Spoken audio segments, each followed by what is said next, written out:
Welcome back to Muscle in the Morning. I'm Dave Palumbo, and today is Monday, March 11th, 2019. And let's find out what's going on in the world of bodybuilding and fitness.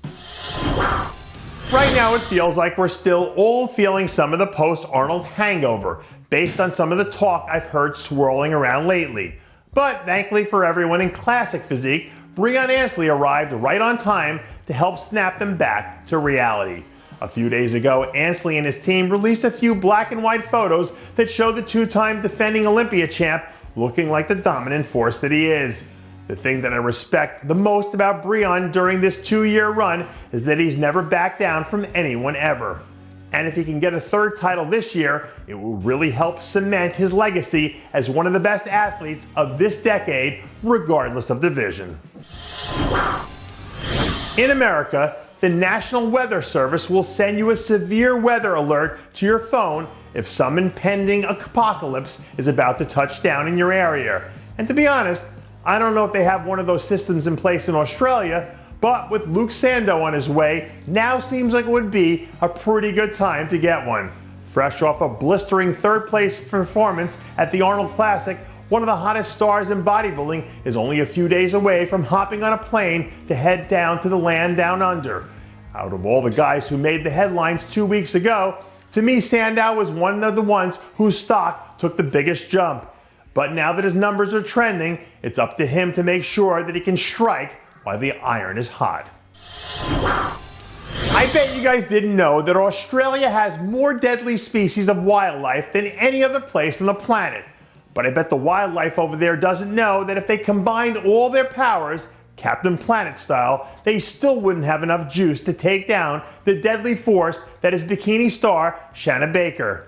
With less than a week to go now before she puts her talents on display on her home turf, Baker and her team are in the process of putting the finishing touches on their best overall look to date.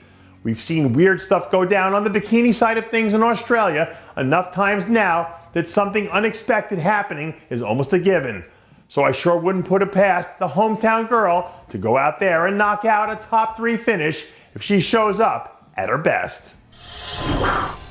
If you ask any entrepreneur how they feel about when a long-term business plan starts to finally come together, they'll all probably tell you the same thing.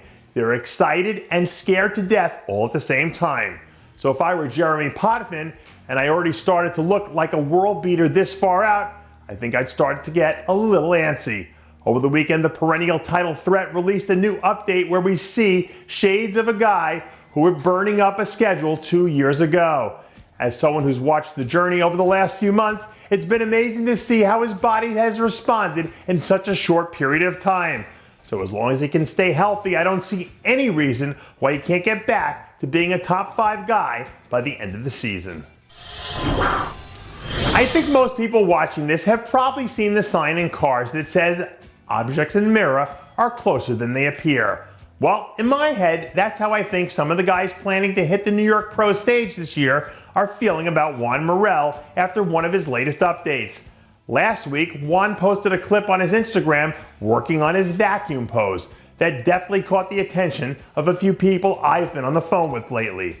Juan's been in such a good place physically and mentally lately that the news doesn't come as a major shock. But if he's using this as a starting point and only gets better from here on out, well, now it's a party. And that does it for yet another edition of Muscle in the Morning. I'm Dave Palumbo, reminding you to always be true to your passions and make sure to follow us on Facebook, Twitter, and Instagram.